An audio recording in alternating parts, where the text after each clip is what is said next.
transfusion, and why they always put people to sleep while they do blood transfusions.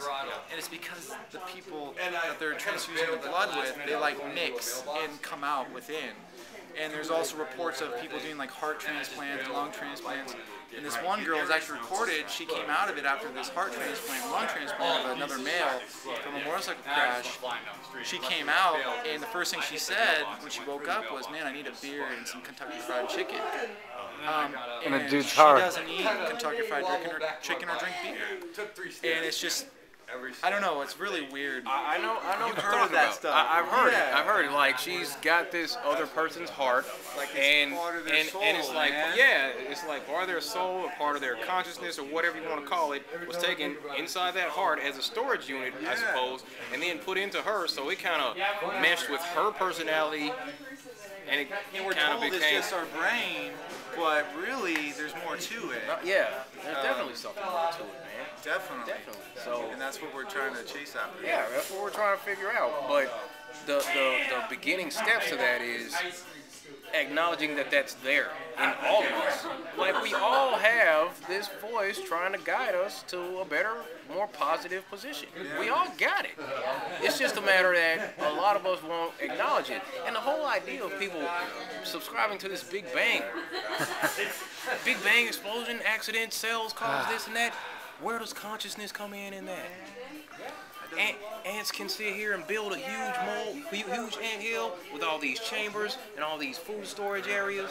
And look, when there's a dead carcass, one little ant says, "Hey, what's that?" Goes over here, chews off a little bit, brings it back and says, "Hey guys, there's food over there." And then all the other ants starting forming these lines, and they're just like an assembly line. Okay, so we're going to pull some food off of here, and we're going to store it. Pull some food, store it. Nobody's giving them directions.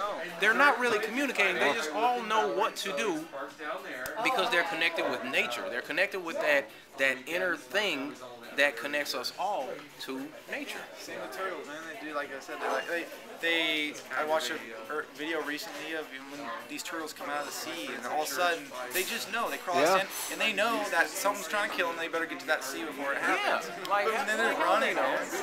Like, how do you know that? You were just thing born. It's just born. Like, You were 20 just seconds born. ago, How do you know and that seagulls are coming down trying to eat the you? oceans there, like, Yeah. How do you know you're supposed to head to the ocean, man, little turtle? I mean, designed to head to the ocean. It's ingrained, you know, just right. there. It's like they come out and they know what to do as soon as they come out of the egg. Like, what? How did they learn that? So there's something inside them that lets them know this is where you're supposed to be going, and they're connected to that. And by being in these cities and being submerged in these electromagnetic frequencies and the distractions from the entertainment and the day-to-day rigmarole with our responsibilities and our jobs and our kids or whatever obligations we have to deal with, that keeps us detached from that. Exactly. Your true self. Yeah, you know. Yeah. And that's what happened, because when these civilizations, before they were infiltrated by whoever come in, the ones who colonize and come in and take people away from their nature, and okay, we're gonna knock down your huts and we're gonna pull you into these cities and we're gonna make you get a job so you can pay for this and that. Okay, so they destroy their civilization, take away their connection to nature, and put them in these cities. So they lose focus. They lose track of who they were when they were over here, when they were connected to that. So it's crazy how this whole situation is set up, and I believe that it all comes down to our connection with nature. Because nature and being connected to that source that drives us in those positions, that's always going to lead us to being our best self. Because if you're constantly in a mode where you're doing what you know you need to do, and you have the energy to do so because you're making healthy choices, you're eating the right foods, you're getting adequate sleep, you don't have all this stress to deal with, you can act from that energy, and that energy is always in now, because it's always now, and now, and now, and now. Every experience you have, it's always now. Time is an illusion. Right. So if you are acting from that natural spot in the now, you have the best possibility to get the best result, because you are where the energy's at. acting in the way that you know that you need to be acting because you're acting according to that voice that's connected to nature. And that's always a good thing. And it's always going to lead you to a good spot. That inner voice is never wrong, if you think about it. It's always trying to tell you the right thing to do. Is that inner voice our soul, you think? Whatever you want to call it. What would you call it anything? I'll call it your soul.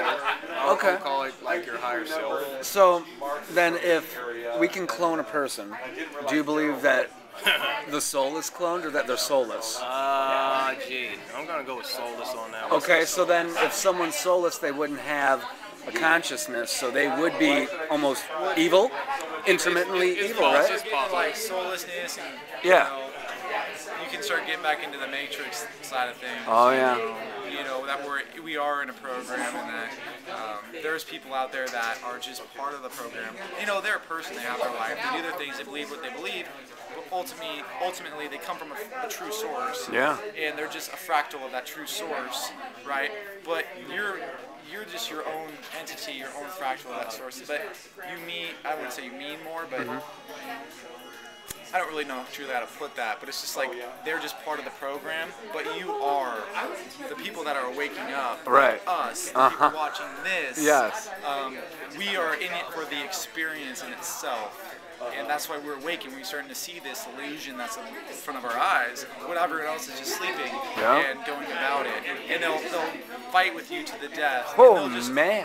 argue, you know, call They you love names, their space, man. And they love that space. And it's just because it's part of their programming. They're not supposed to wake up. I can't blame them because I was there too. Yeah. You know? They're not supposed to wake up. Yeah. It's a world of good and evil, and not saying they're evil, but they're just part of this. You know, it's just an experience. Is it really reality? We don't know. Do we really know? We don't know anymore. I know that there's no way to detect movement, and there's no way to detect curvature. Yeah. Thank you, D. He did a video where, hey, where's the curvature? No matter what they say, where's the curvature? And you know what? It's 100%. One thing we do know, there is flat. Like, Yeah. Everything else is up. It doesn't matter what's going on up there, man. Oh, in your Syria video? Jeez. The least we're thinking, again, using our imaginations. What about just what they're doing and everything? Yeah. What we're doing? Yeah. Well, geez, I mean, oh, man. I mean, you hit it on the head. They're not doing anything that we're doing and just... At least we're awake and we're thinking for ourselves again. I mean, Yep. We don't have to listen to scientists anymore. Oh, man. Scientists and science. No thanks.